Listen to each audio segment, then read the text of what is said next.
Ya, dan ini kesimpulan dari Ibnu Ishaq yang berdasarkan data yang beliau miliki tentang Bunda Aminah. Dijelaskan di sini berkaitan dengan masa kecil Bunda Aminah, maka kemungkinan besar untuk Bunda Aminah ini dengan Abdullah, ayah dari Nabi kita Nabi Muhammad SAW, sudah terjalin ya sejak usia keduanya masih kecil. Kenapa demikian? Ya, karena Abdullah adalah pemimpin Bani Hashim, yaitu Abdul Muttalib, dan Aminah adalah juga putri dari pemimpin Bani Zuhrah, yaitu Wahab bin Abdul Manaf bin Zuhrah bin Kilab. Maka keduanya adalah dua orang anak pemimpin. Dan antara Bani Hashim dan Bani Zuhrah secara kedekatan, maka keduanya sudah sangat dekat.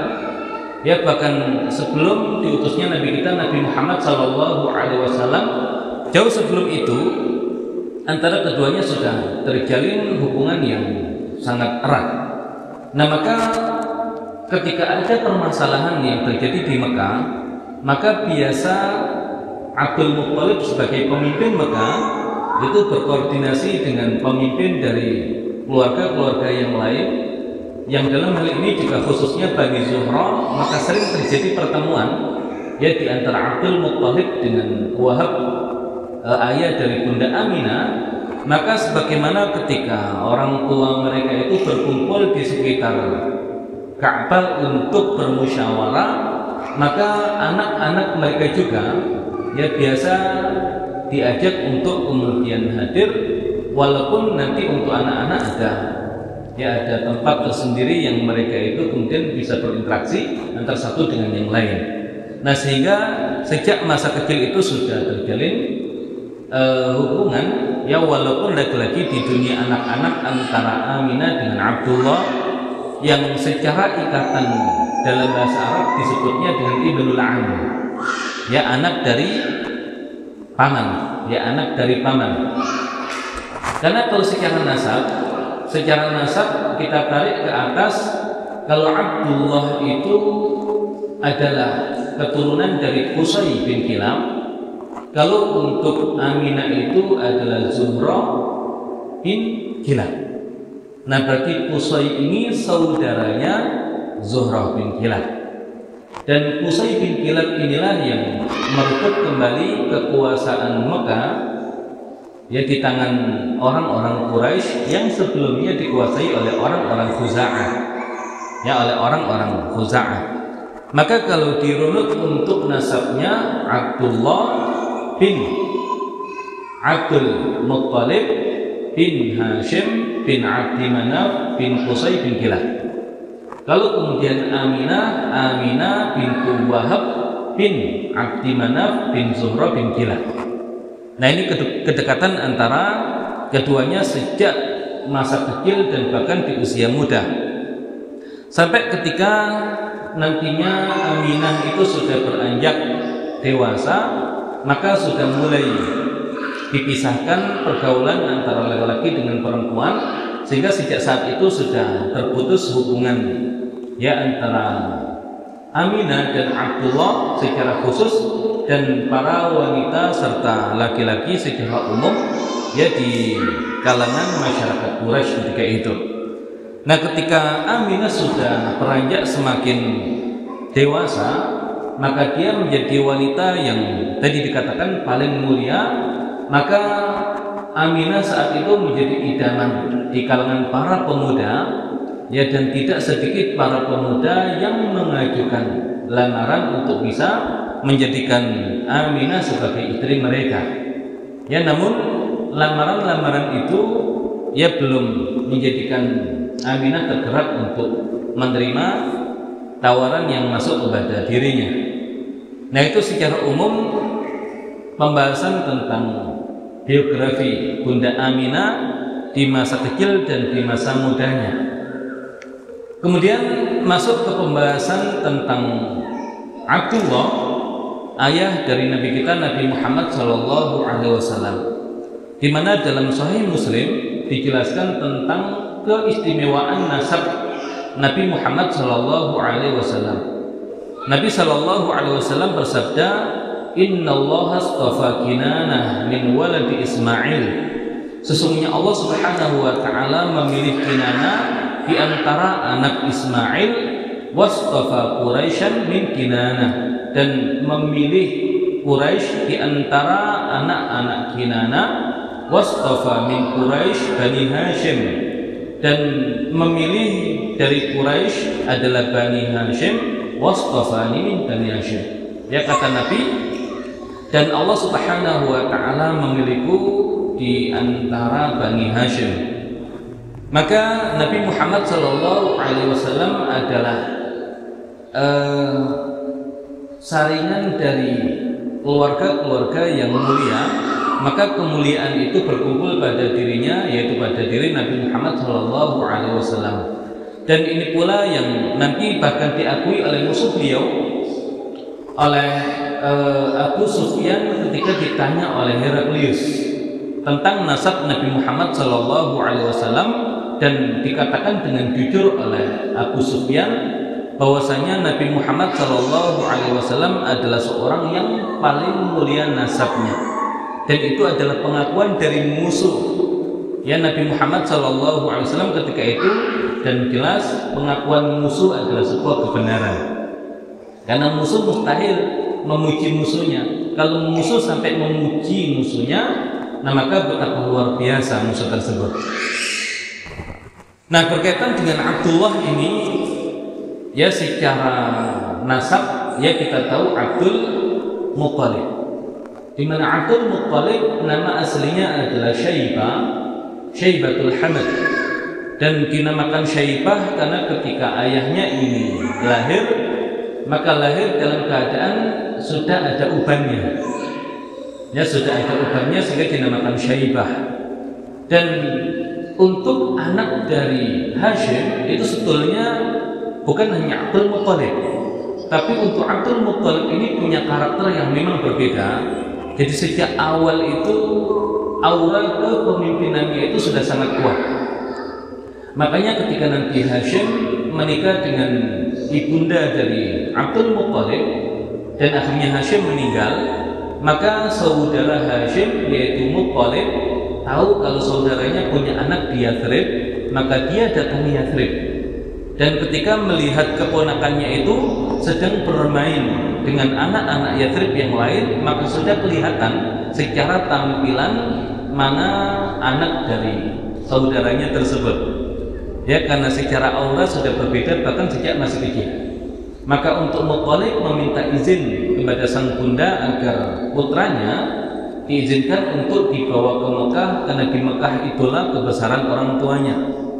Ya, maka akhirnya Syaibah kecil itu dibawa oleh pamannya Muttalib ke Mekah, dan ketika itu dibawa di belakang, ya tunggangannya di belakang untanya, maka orang mengira kalau Syaibah itu adalah budak dari Muttalib, maka dipanggil Abdul Muttalib. Ya, padahal keponakannya, tapi orang-orang mengira bahwasanya Syaibah tersebut adalah budaknya. Maka panggilan Abdul Muttalib itu sudah melekat, sehingga sampai tua pun ya panggilannya adalah Abdul Muttalib. Nah, kemudian nanti ketika pamannya Muttalib itu meninggal, nah diserahkan amanah itu kepada Abdul Muttalib. Maka kita tahu Abdul Muttalib adalah pemimpin tertinggi di Mekah ketika itu. Ya, dan terlebih nanti kita tahu kisah ketika Abraha ya menyerang Mekah, maka yang menghampiri Abraha, walaupun awalnya hanya untuk mengambil unta-unta yang diambil oleh pasukan Abraha. Namun Abraha ketika melihat Abdul Muttalib dengan kewibawaannya, maka dia dihadapkan pada dua pilihan.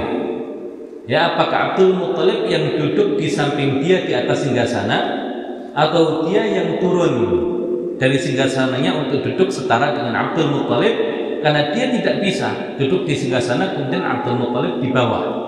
Ya kan, secara kewibawaan itu menjadikan Abraha ya tidak merasa dirinya layak untuk berada di atas dan Abdul Muttalib di bawah. Maka pilihannya akhirnya dia turun ya dan duduk sejajar dengan Abdul Muttalib. Dan ini bukti bahwasanya Abdul Muttalib adalah seorang yang luar biasa. Kemudian siapakah ibunda Abdullah, istri dari Abdul Muttalib? Nah, ibunda dari Abdullah adalah Fatimah bintu Amr bin A'id al-Makhzumiyah. Fatimah bintu Amr bin A'id al-Makhzumiyah. Nah, belakangnya ada al-Makhzumiyah. Berarti Fatimah bintu Amr ini dari Bani Makhzum. Dan kita tahu kedudukan Bani Makhzum di Mekah itu ya menjadi saingan dari Bani Hashim.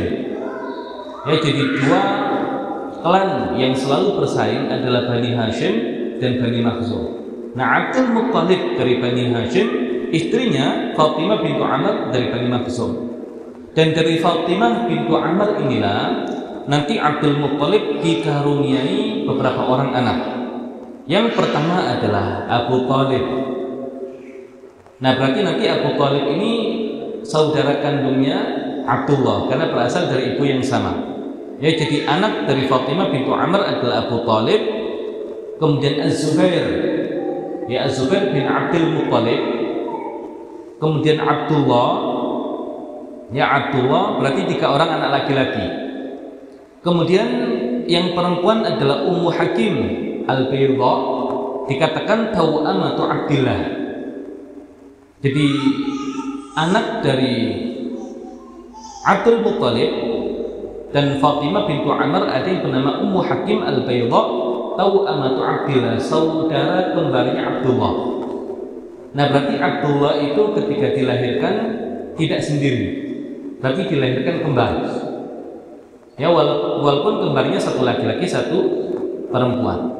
Kemudian anak yang lain adalah Atika, ini Atika binti Abdul Muttalib. Kemudian Barrah, kemudian Umaymah, kemudian Arwah. Ya, jadi 8 orang anak dari istrinya yang bernama Fatimah bintu Amr. 3 laki-laki, 5 perempuan. Yang laki-laki Abu Thalib, kemudian Az-Zubair, kemudian Abdullah. Yang perempuan Ummu Hakim Al-Baydha, kemudian Atika, kemudian Barrah, kemudian Umaymah, kemudian Arwah. Nah, ini para bibit Nabi. Dan kita tahu nanti ketika Nabi Muhammad SAW diangkat menjadi Nabi dan Rasul, paman yang tersisa itu kan hanya 4. Abu Thalib, Abu Lahab, kemudian Abbas, kemudian Hamzah. Nah, di antara 4 paman yang masih hidup itu, ya hanya 1 yang merupakan paman kandung, yaitu ya Abu Thalib. Ya, berarti untuk Abu Lahab itu beda ibu dengan Abdullah. Untuk Abbas juga beda ibu, dan Hamzah pun juga sama beda ibu. Dan di antara anak-anak Abdul Muttalib yang laki-laki yang paling kecil siapa? Ya, disebutkan dalam satu riwayat, tapi ini laki-laki kesimpulan dari Ibnu Ishaq kalau tidak salah mengatakan Abdullah adalah yang paling kecil, dan itu tidak benar. Yang paling kecil adalah Hamzah. Jadi anak Abdul Muttalib yang laki-laki yang paling kecil adalah Hamzah. Karena Hamzah dengan Nabi itu mungkin hanya beda beberapa tahun saja. Ya, hanya beda beberapa tahun saja. dan yang dahulu pernah menyusui Hamzah di perkampungan Bani Sa'ad itu pun pernah menyusui Nabi Muhammad SAW di Bani Sa'ad. Baik,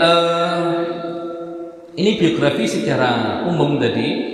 Untuk Abdullah itu ayahnya adalah Abdul Muttalib, untuk ibundanya adalah Fatimah bintu Amr bin A'id al-Makhzumiyah. Kemudian dijelaskan untuk kakek, untuk nenek Abdullah dari ayahnya.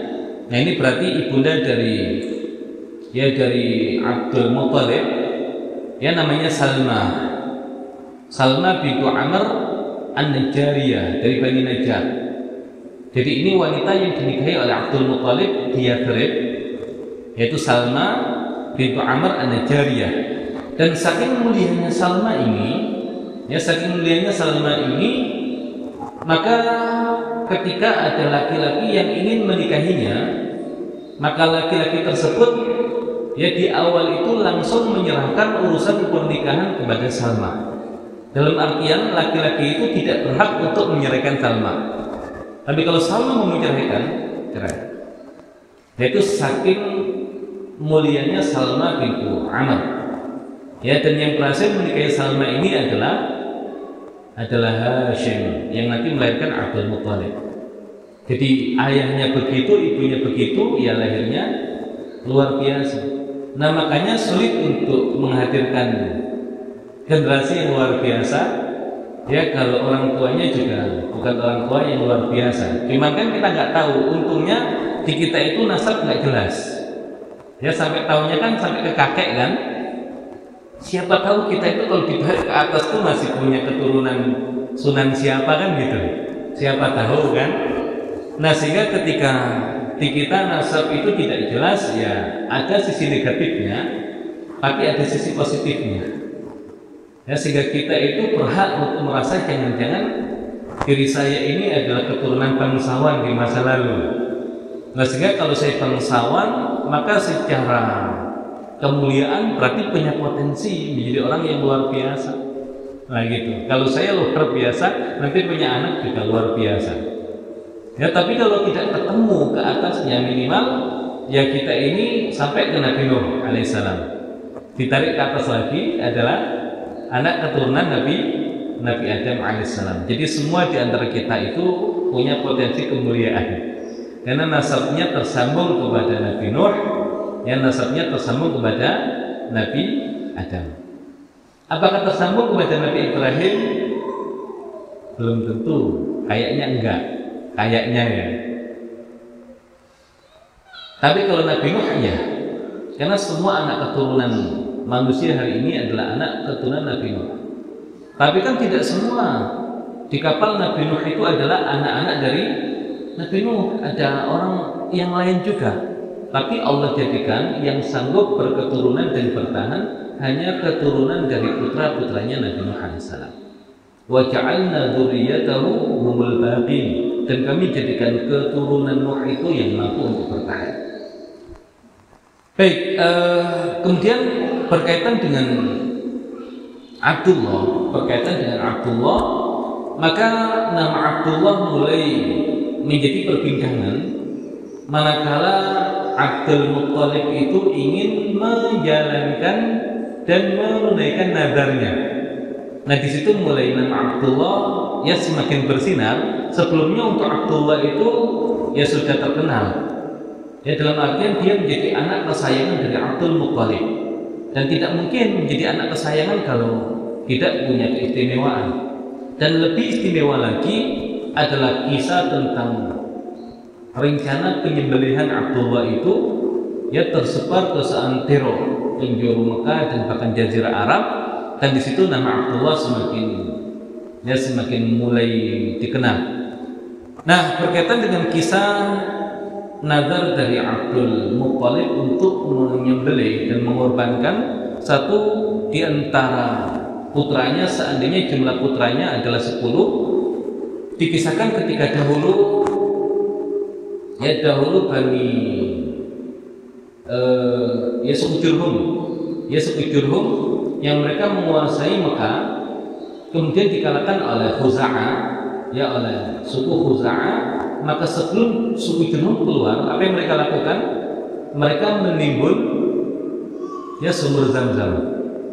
Ya, mereka menimbun sumber Zam-Zam sehingga di masa Bani Khuza'ah ya Zam-Zam itu tidak ada. Dan sampai nanti ketika Abdul Muttalib mendapatkan amanah untuk memberi minum orang-orang yang haji, nah maka ini menjadi perhatian Abdul Muttalib ya tentang bagaimana menghadirkan kembali ya sumur Zam-Zam yang sudah menjadi cerita yang turun-temurun, yang itu adalah peninggalan dari Nabi Ismail alaihissalam. Nah, saking kepikirannya Abdul Muttalib, ya saking kepikirannya Abdul Muttalib sampai kemudian terbawa ke dalam mimpi beliau ketika beliau itu tiduran di Hijr Ismail, dan mimpi itu terulang sampai 3 kali. Ya, perintah untuk menggali kembali sumur Zam-Zam. Pertanyaannya, kenapa sebelum itu Abdul Muttalib tidak bermimpi? Ya, kenapa sebelum itu Abdul Muttalib tidak bermimpi? Dan kenapa beliau bermimpi ketika diamanahkan urusan memberi minum orang-orang haji? Nah, maka biasanya orang itu semakin besar amanahnya, maka yang terkait dengan amanah tersebut, kalau ada hal yang penting, biasanya Allah hadirkan melalui mimpi. Dan bukan hanya orang beriman, bahkan orang kafir, kalau dia mengurusi masalah yang besar terkait dengan orang-orang banyak, biasanya pun ya Allah hadirkan solusi melalui mimpi. Contohnya siapa? Orang kafir tapi mimpi, dan mimpinya solusi. Ya, raja di Mesir zaman Nabi Yusuf alaihissalam kan tidak beriman, tapi karena dia mengurusi urusan orang-orang Mesir, ya Allah hadirkan mimpi itu ya melalui raja tersebut. Dan di sini Abdul Muttalib, karena beliau yang mendapatkan amanah itu, maka Allah hadirkan mimpi tersebut kepada Abdul Muttalib. Dan ketika nanti Abdul Muttalib mulai menggali, maka orang-orang Quraisy yang lain mencoba untuk bukan mengambil alih, tapi ingin ikut serta dalam penggalian sumur tersebut, karena mereka juga merasa ini adalah warisan dari ayah kita Ismail, maka bukan hanya hakmu wahai Abdul Muttalib, tapi juga hak kita. Dan ketika Abdul Muttalib itu hanya dibantu oleh satu orang putranya yang bernama Al-Harith, ya Al-Harith bin Abdul Muttalib, ya maka Abdul Muttalib mengatakan, seandainya saya punya 10 orang anak laki-laki yang sanggup untuk membela saya, maka akan aku persembahkan satu di antara mereka untuk Allah Subhanahu wa taala. Jadi kenapa nazar itu muncul? Karena Abdul Muttalib merasa ketika harus berhadapan dengan orang-orang Quraisy ketika itu yang ingin turut serta dalam kepemilikan Zam-Zam, nah beliau tidak punya seorang yang bisa membela beliau kecuali hanya satu orang anak laki-laki. Berarti ini masih muda ketika itu. Nah, sehingga muncul nazar tersebut. Nah, sehingga akhirnya Allah Subhanahu wa taala jadikan Zam-Zam itu menjadi hak ya dari Abdul Muttalib. Dan nanti untuk Abdul Muttalib itu ia menikah dengan seorang perempuan yang bernama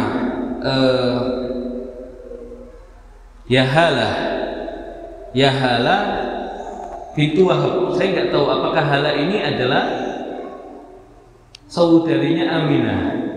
Bisa jadi. Ya, bisa jadi. Ya, jadi enak ya. Jadi ayahnya itu dapat saudarinya, anaknya dapat saudarinya. Di kita nggak lazim yang demikian. Ya, di kita nggak lazim. Berarti nanti kalau Abdullah itu manggil saudarinya Aminah apa? Manggil Hala. Saudari atau ibu? Jadi manggil mbak atau ibu? Ya, kemudian Abdul Muthalib itu kalau manggil Aminah itu anak atau saudari. Itu kalau ya nanti untuk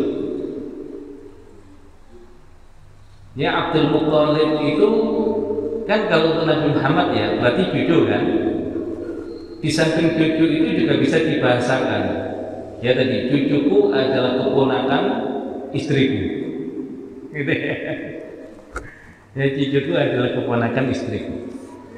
Baik, cuman ala kulihal ketika Abdul Muthalib itu nanti melamar berhala untuk dirinya dan tidak lama setelah itu kemudian lahir Hamzah, maka genap 10 orang anak laki-laki yang dimiliki oleh Abdul Muthalib. Maka Abdul Muthalib teringat dengan nazar yang pernah diucapkan, ya maka mau tidak mau beliau harus menjalankan nazar tersebut. Dan akhirnya beliau melakukan undian dan yang selalu keluar adalah nama Abdullah. Ya, yang selalu keluar adalah nama Abdullah. Nah, sehingga mau tidak mau ya untuk Abdullah ini menjadi putra yang harus dikorbankan ya kepada Allah Subhanahu wa taala ya sebagai bentuk pelaksanaan nazar yang dilakukan oleh Abdul Muthalib. Nah, nanti dikatakan ketika Abdullah itu ya sudah mau disembelih, maka nanti ada seorang laki-laki yang bernama Al-Mughirah bin Abdullah Al-Makhzumi. Ya, Al-Mughirah bin Abdullah Al-Makhzumi dari Bani Makhzum juga masih kerabat dari ibunda Abdullah. Ya, Fatimah bintu Amr tadi itu, ini masih kerabatnya yang melarang Abdul Muthalib melakukan yang demikian, dan bahkan seandainya bisa ditebus dengan hartanya, ya dia akan menebus Abdullah itu dengan hartanya. Dan memang nanti banyak yang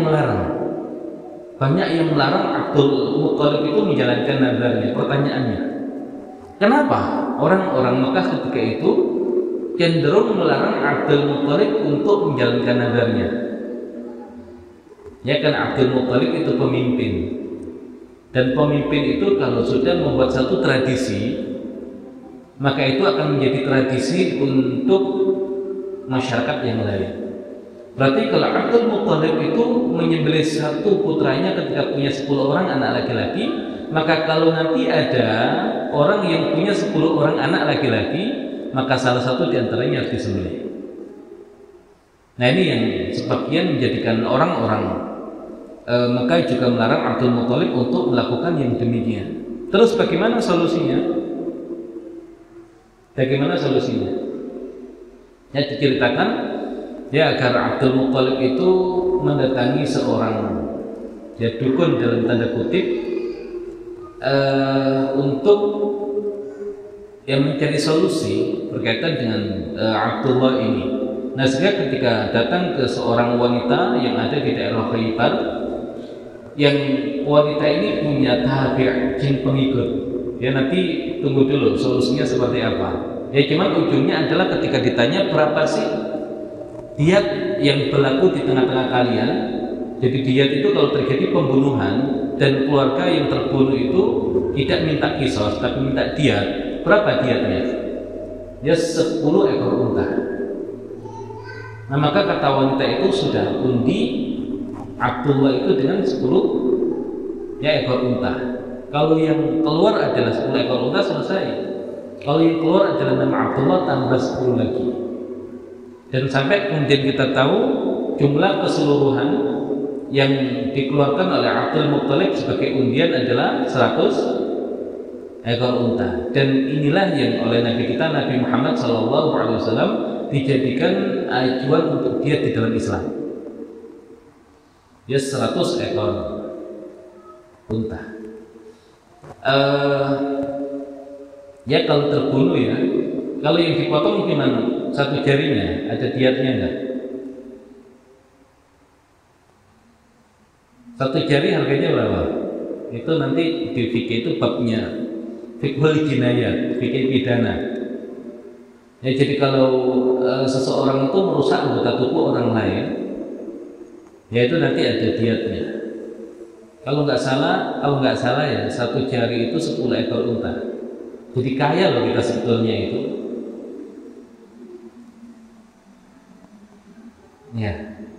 Ya karena satu jari saja harganya, ada yang mau jarinya dipotong,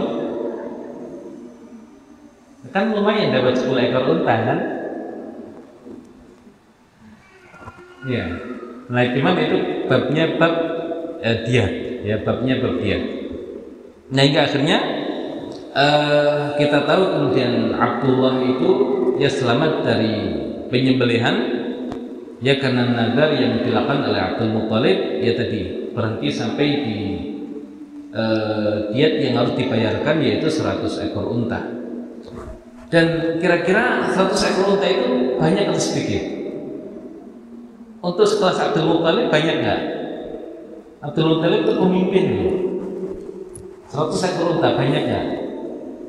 Banyak juga. Walaupun pemimpin 100 ekor unta saat itu ya sangat banyak.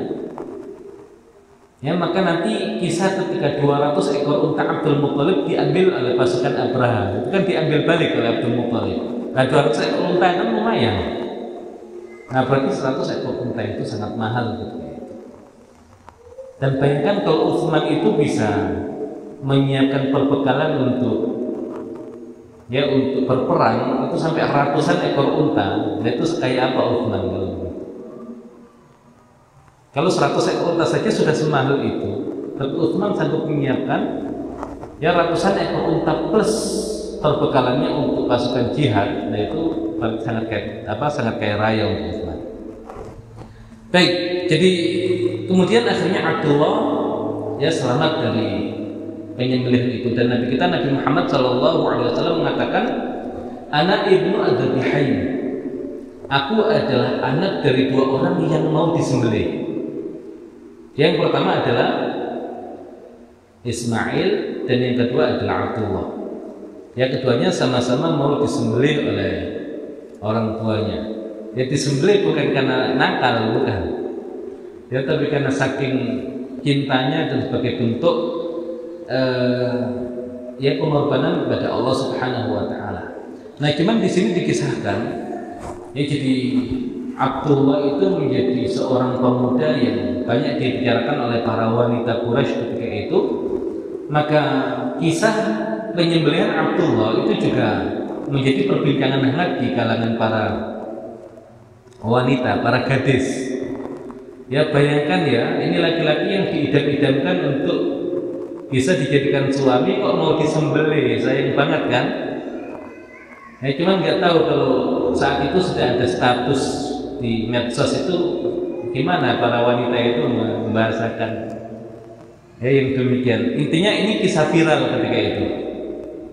Ya diceritakan di mana-mana, dan tadi gadis itu antara pengen tahu kisahnya dengan malu untuk bertanya kisahnya, kan nanti akan ditanya ada apa kamu bertanya yang demikian. Nah termasuk yang bertanya tentang ya kisah penyembelihan Abdullah itu adalah Aminah yang selalu mengikuti perkembangannya ya dari awal sampai kemudian nanti ya tidak jadi disembelih. Nah itu juga memunculkan rasa penasaran yang luar biasa pada diri Aminah. Baik, kemudian pembahasan tentang pernikahan antara Abdullah dan Aminah. Di Sirah Ibnu Ishaq disebutkan thumman sarafa Abdul Muthalib akhidan bi yadi Abdillah ithra iftidaihi min ad-dhabh fa kharaja hatta ata bihi Wahab ibni Abd Manaf ibni Zuhrah wa huwa sayyidu bani Zuhrah nasaban wa syarafan fazawwajahu ibnatahu Aminah. Kemudian Abdul Muthalib menggandeng tangan Abdullah setelah peristiwa penebusan Abdullah dengan 100 ekor unta. Kemudian keluar bersamanya menemui Wahab bin Abd Manaf bin Zuhrah, yang Wahab bin Abd Manaf itu adalah pemimpin dari Bani Zuhrah baik secara nasab dan kemuliaan. Maka akhirnya dia menikahkan Abdullah dengan putrinya yang bernama Aminah. Baik, ya jadi setelah peristiwa itu kemudian Abdullah dinikahkan oleh Abdul Muttalib. Jadi sudah ya semakin terkenal untuk Abdullah. Nah, di saat itulah kemudian Abdul Muttalib menikahkan putranya tersebut dan memilihkan Aminah ya sebagai calon istrinya. Yang tadi kita sudah sebutkan bagaimana sebelum Abdullah ini untuk Aminah menjadi dambaan para pemuda Quraisy ketika itu ya, tapi masih belum ada yang menjadikan Aminah itu mantap untuk memilih laki-laki tersebut sebagai suaminya. Dan nanti untuk Abdullah ini bahkan seorang laki-laki yang sudah ditunggu oleh Aminah. Dan juga menaikkan nilai jual Abdullah dalam tanda kutip. Kan kalau orang saat itu kan umumnya diatnya kan 10 ekor unta. Tapi kalau Abdullah ya dia 100 ekor unta. Berarti satu orang setara 10 orang. Ya, maka menjadi perbincangan wanita Quraisy ketika itu. Baik, di Sirah Nabawiyah ya, di sebagian buku Sirah Nabawiyah terlepas dari sanadnya kan dahulu diceritakan ada seorang wanita, tapi kalau di buku-buku cerita dulu itu dikatakan seorang wanita pelacur yang ingin menikah dengan Abdullah. Nah, sebetulnya bukan wanita pelacur ya. Nanti disebutkan di sini beberapa riwayat. Pertama, seorang wanita putri dari Naufal bin Asad bin Abdul Uzza bin Qusay al-Qurashiyah. Jadi Qusay itu kan punya anak Abdul Manaf, kemudian Abdul Dar, kemudian Abdul Uzza. Dari Abdul Uzza ini nanti kalau kita tarik ke bawah itu Khadijah. Ya, dari Qusay kalau Nabi kan dari Abdul Manaf, kemudian kalau Abdul Dar itu nanti kayak Mus'ab bin Umair segala macam itu dari Abdul Dar. Nah, dari Abdul Uzza itu nanti ditarik ke bawah itu Khadijah, termasuk Waraqah bin Naufal. Nah, ini ada saudarinya Waraqah. Ya, saudarinya Waraqah bin Naufal itu dia pernah memberhentikan Abdullah di dekat Ka'bah. Ya, kemudian dia menyatakan keinginannya untuk menjadi istri Abdullah. Ya, jadi saudarinya Waraqah bin Naufal itu pernah dahulu meminta kepada Abdullah untuk menikahi dirinya. Siapa namanya? Nanti di dalam riwayat disebutkan ada yang mengatakan namanya Ruqayyah, ada yang mengatakan namanya Qudailah. Tapi ala kulli hal dia adalah saudarinya Waraqah bin Naufal. Tahu Waraqah? Apa keistimewaannya Waraqah bin Naufal? Keistimewaannya apa? Nah, dia termasuk orang yang masih lurus, tapi ketika itu dia memilih untuk masuk agama Nasrani. Tapi Nasraninya yang masih lurus, bukan Nasrani yang menjadikan Nabi Isa sebagai Tuhan, bukan. Ya, jadi pilihan orang-orang yang masih lurus ketika itu, mereka tetap pada kehanifannya tanpa memeluk agama tertentu atau masuk ke agama ahli kitab, tapi yang masih lurus. Nah, seperti Waraqah itu masuk ke agama Nasrani dan dia mengkaji Alkitab. Makanya untuk Waraqah itu punya data tentang adanya Nabi akhir zaman. Makanya ketika nanti Nabi didatangi oleh Jibril, oleh Khadijah diajak ke Waraqah tahu itu adalah dahulu yang mendatangi Nabi Musa. Ya, dan Nabi Muhammad adalah Nabi terakhir. Dan saudarinya Waraqah ini juga sama seorang Nasrani juga, sama seperti saudaranya yang dia juga mengkaji Alkitab. Maka dia tahu tentang ciri-ciri Nabi terakhir itu orang tuanya seperti apa. Nah, maka dia memberhentikan Abdullah. Tujuannya apa? Ya, karena dia tahu dari Abdullah inilah nanti akan lahir Nabi terakhir, dan dia ingin dia yang menjadi ibunya. Ya, makanya dia beranikan diri untuk meminta agar Abdullah menerima dia sebagai istrinya. Ya, tapi ya Abdullah menolak yang demikian. Ya, karena saat itu memang Abdullah sudah ada rencana untuk dinikahkan dengan Aminah. Kemudian dikatakan juga ada seorang wanita namanya Fatimah bintu Mur, yang juga sama. Ya, dia seorang wanita yang cantik, ajmalun nisa. Kemudian termasuk wanita yang sangat menjaga kesuciannya. Tiba-tiba mendatangi Abdullah ingin dinikahi. Jadi yang mendatangi Abdullah itu bukan orang-orang sembarangan, bukan wanita-wanita sembarangan, tapi wanita-wanita yang mereka itu punya ilmu tentang adanya Nabi akhir zaman. Nah, termasuk Fatimah bintu Mur ini yang mendatangi Abdullah, yang dia adalah wanita yang sangat menjaga kehormatannya, tapi sampai meminta Abdullah menikahinya, berarti memang ada sesuatu yang dia ketahui. Kemudian nanti ada wanita juga namanya Laila al-Adawiyah. Laila dari Bani Adi juga sama meminta agar dinikahi oleh Abdullah. Jadi Abdullah ya saat itu memang menjadi laki-laki yang banyak didambakan oleh para wanita. Pertama secara keviralan, ini laki-laki yang sedang viral.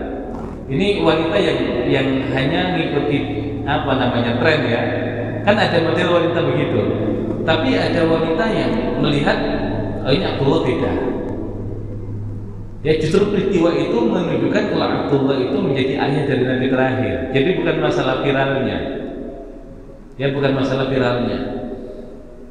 Kan kalau misalkan ada seseorang laki-laki yang viral, kemudian ada perempuan itu ingin menjadi istri laki-laki tersebut, dan laki-laki itu viralnya ya misalkan sebagai seorang yang soleh, yang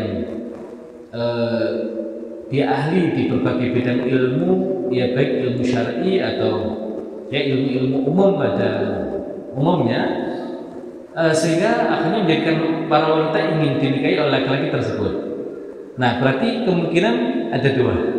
Yang pertama hanya melihat keviralannya, dan ini wanita-wanita yang nggak beres biasanya, atau yang kedua karena melihat potensinya. Dan yang kita ceritakan itu adalah wanita yang melihat potensi itu. Nah, pertanyaannya, ketika nanti akhirnya Abdullah itu menikah dengan Aminah, nah oleh Abdullah itu kejadian itu diceritakan kepada Aminah. Nah, semakin menjadikan Aminah itu ya apa bahasanya? Senang nggak kira-kira? Nggak, kalau beda laki-laki dengan perempuan ya. Kalau laki-laki itu dipuji oleh wanita yang lain, itu biasanya perempuan bangga. Ya, tapi kalau laki-laki istrinya dipuji oleh laki-laki yang lain, itu biasanya marah. Itu bedanya laki-laki dengan perempuan. Ya, jadi kalau ada perempuan yang memuji, itu suaminya itu kok luar biasa ya, gitu. Yang ganteng, soleh, pintar, cerdas, nah itu bangga biasanya. Tapi kalau laki-laki nggak bisa begitu. Cuman hari ini sama saja laki-laki dengan perempuan. Kalau dulu kan bangga kan suaminya dipuji, hari ini enggak, khawatir. Kok tiba-tiba muji suami saya ya? Ada apa ini? Nah, kalau dulu bangga, sekarang khawatir. Nah, itu diceritakan kepada Aminah, ya ada perasaan bangga bagi Aminah, suaminya itu ternyata ditaksir banyak perempuan, tapi memilih dirinya. Di sisi yang lain merasa ada sesuatu yang aneh. Khususnya yang menjadikan Aminah penasaran itu adalah saudarinya Warqah bin Naufal. Kira-kira apa alasan dia yang meminta yang demikian itu kepada Abdullah? Nah, kemudian Abdullah bertanya kepada Aminah, kenapa hanya merasa aneh dengan permintaan saudarinya Warqah bin Naufal? Ya, Aminah mengatakan karena dia adalah wanita yang membaca Alkitab. Ya, sehingga kalau dia meminta sesuatu pasti ada landasan dari Alkitabnya itu. Dan kata Abdullah yang membaca Alkitab bukan hanya saudarinya Waraqah, tapi wanita-wanita yang lain tadi itu semuanya adalah wanita-wanita yang membaca Alkitab. Nah maka ketika itu kan Abdullah datang lagi kepada para wanita itu, ya kemudian mencoba untuk menanyakan, ya apakah kemudian tawarannya masih berlaku? Ya hanya ngetes saja gitu loh. Ya kata para wanita itu enggak, sudah enggak berlaku lagi. Dia bahkan dikatakan dulu saya melihat ada cahaya yang ada pada dirimu, tapi setelah kau menikah dengan Aminah maka ya cahaya itu sudah hilang dari dirimu. Gitu ya. Jadi memang para wanita itu ada tujuan, ya ada tujuan untuk menikahi Abdullah. Yang dicari adalah ya agar mereka itu menjadi ibu dari Nabi terakhir. Baik. Nah kemudian setelah pernikahan itu kan tidak lama nanti, ya mungkin hanya sekitar 10 hari atau beberapa hari itu terjadi ya masa-masa bahagia hingga akhirnya tiba musim di mana Abdullah harus keluar untuk berdagang. Dan dagang saat itu kan bukan sehari selesai, ya pagi berangkat sore pulang. Ya tapi kalau dagang ketika itu bisa makan waktu berbulan-bulan. Ya maka hanya beberapa hari kebersamaan antara Aminah dengan Abdullah, ya mau tidak mau akhirnya terjadi perpisahan itu. Ya dan ketika nanti rombongan dagang itu sudah saatnya kembali, tapi Aminah tidak mendapati Abdullah bersama rombongan dagang itu. Kemana Abdullah? Ya sedang sakit dan dirawat di keluarganya yang ada di Yathrib ketika itu. Dan tidak lama ketika setelah itu kan kemudian Abdullah meninggal. Di saat nanti usia kehamilan Aminah berapa bulan? Ya, ada yang mengatakan 2 bulan. Ya, ada yang mengatakan 2 bulan. Jadi ala kulli hal, ya kemudian Aminah ini ditinggal wafat oleh suaminya, ya dalam keadaan sedang mengandung bayi atau putra yang itu adalah Nabi kita Nabi Muhammad Sallallahu Alaihi Wasallam. Nah, kemudian nanti ulama mencoba untuk mencari hikmah. Kenapa Abdullah ini begitu cepat? Ya, begitu cepat meninggal. Ya, bukankah pendidikan yang baik itu ya adalah ketika anak itu dididik oleh ayah dan ibunya? Tapi ternyata Nabi kita Nabi Muhammad SAW justru tumbuh besar dalam keadaan yatim. Nah untuk Abdullah seakan-akan tugas Abdullah itu sudah selesai. Jadi tugas Abdullah di muka bumi sudah selesai, hanya menjadi wasilah lahirnya ya Nabi kita Nabi Muhammad SAW. Sudah selesai menjalankan amanah itu ya sudah dan meninggal. Dan di sisi yang lain juga ya untuk Nabi Muhammad SAW sejak kecil memang ya Allah hadirkan kondisi yang paling berat sehingga nanti ketika beliau jadi Nabi dan Rasul kan beliau teladan. Sehingga beliau itu dalam kondisi hidupnya itu penuh dengan kebahagiaan. Ya akan sulit orang kemudian diminta sabar kayak Nabi Muhammad. Ya gimana bisa sabar kan kalau beliau adalah orang yang enak hidupnya? Enggak, dia dari kecil dia sudah berat hidupnya. Ya karena sudah berat hidupnya, ya sanggup sabar seperti itu, maka harusnya ya umatnya pun ya bisa mencontoh beliau. Dan di samping itu seorang anak yang yatim itu sandarannya tidak lagi kepada manusia, ya sandarannya langsung kepada Allah. Dan ini cara Allah agar Nabi Muhammad itu ya selalu menyandarkan dirinya hanya kepada Allah. Dan juga nanti menjadi apa?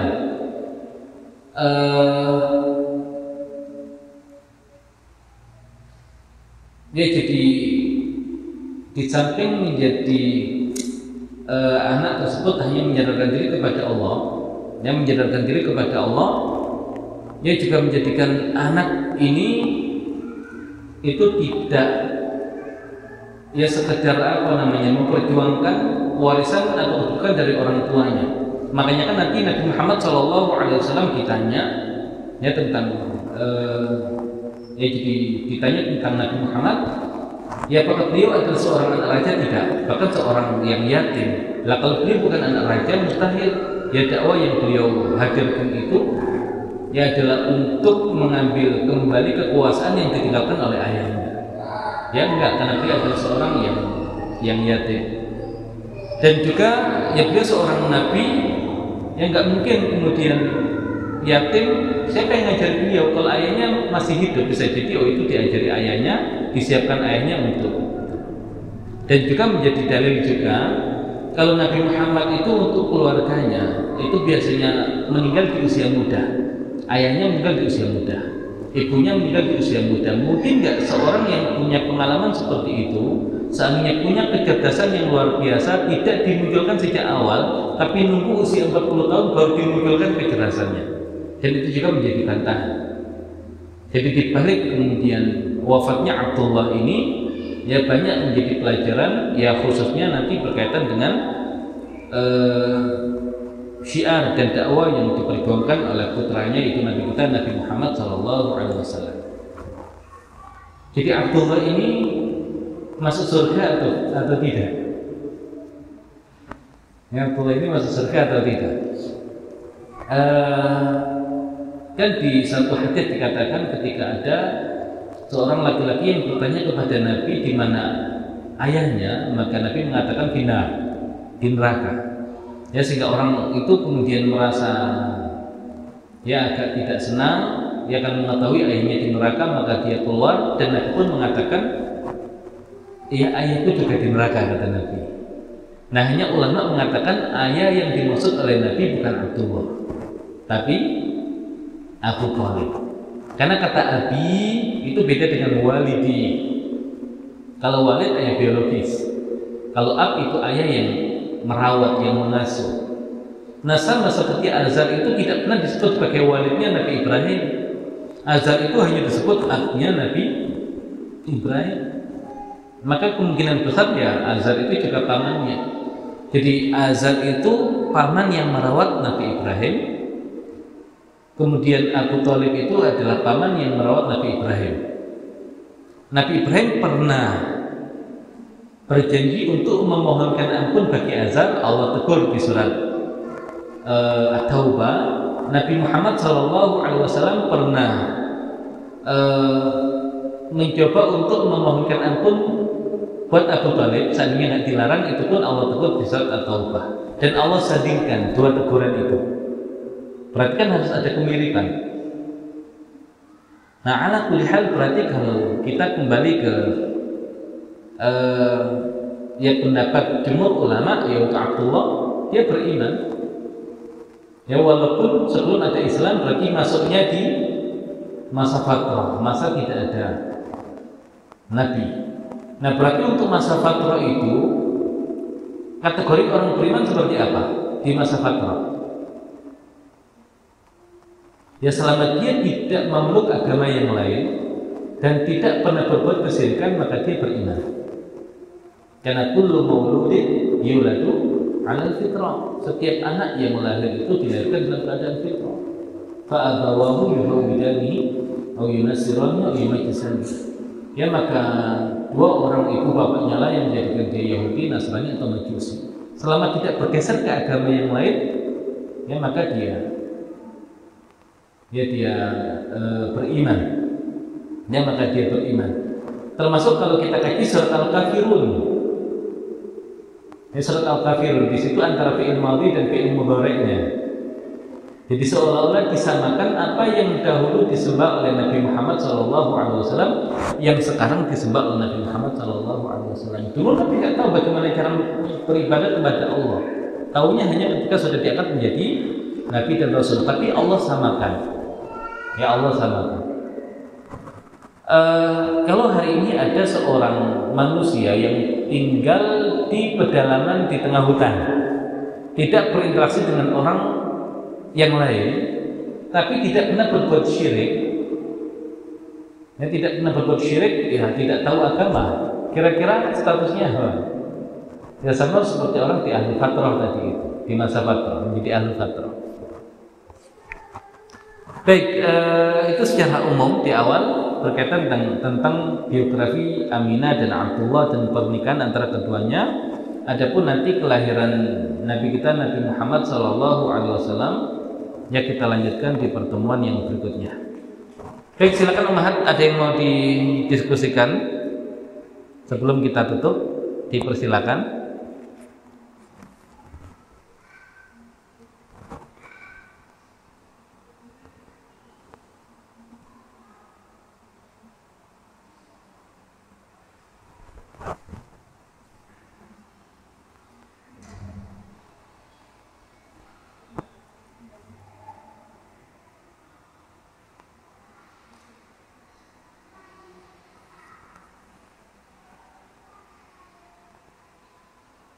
Ada yang mau disampaikan?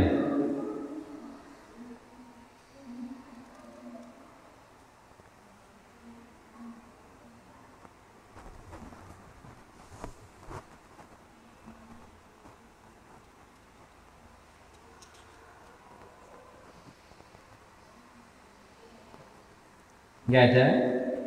Baik. Ya baik, sebelum kita cukupkan ya tadi untuk nama ayah Nabi, di antara sekian banyak anak dari Abdul Muthalib, Allah pilihkan nama yang terbaik yaitu Abdullah. Namanya saja sudah mengisyaratkan tentang ketauhidan. Kemudian ibundanya pun namanya juga sama Aminah. Ya, Aminah itu akar katanya adalah aman, keamanan, dan keamanan itu satu akar kata dengan iman. Ya, satu akar kata dengan iman. Dan dahulu Nabi pernah meminta izin kepada Allah untuk memohonkan ampun bagi Aminah, tapi dilarang. Tapi ketika Nabi minta izin untuk berziarah ke makamnya, diizinkan. Nah, ini juga yang menjadi dalil berarti tadi sama seperti ayahnya kan gitu. Ya, tapi nanti ulama yang lain menjelaskan ya tidak. Sama seperti Abdullah yang beriman, adapun yang tadi tidak beriman itu adalah Abu Thalib, abnya. Nah, adapun kenapa Nabi kok tidak diizinkan untuk mohonkan ampun bagi Aminah? Ya karena secara masanya berbeda. Ya kan ahlu fatrah ya, dan dalam artian ketika dimohonkan ampun nanti justru mengisyaratkan berarti Aminah seorang yang pendosa gitu ya, sehingga perlu dimohonkan ampun. Ya, ala kulli hal, larangan untuk mohonkan ampun bagi Aminah bukan menjadi dalil bahwasanya Aminah itu adalah ya seorang yang tidak beriman. Dan ya kalau Syekh Shalih Al-Maghamisi, ulama Saudi pun yang kita tahu kecenderungan ulama Saudi arahnya kemana, bahkan lebih cenderung mengatakan ya beliau beriman ya untuk Aminah. Baik, ya demikian barangkali kalau tidak ada yang mau ditanyakan ya kita cukupkan pembahasan kita di pagi hari ini. Kita tutup dengan bacaan hamdalah dan doa kafaratul majelis. Alhamdulillahirabbil alamin. Subhanakallahumma bihamdika asyhadu an la ilaha illa anta astaghfiruka wa atubu ilaik. Assalamualaikum warahmatullahi wabarakatuh.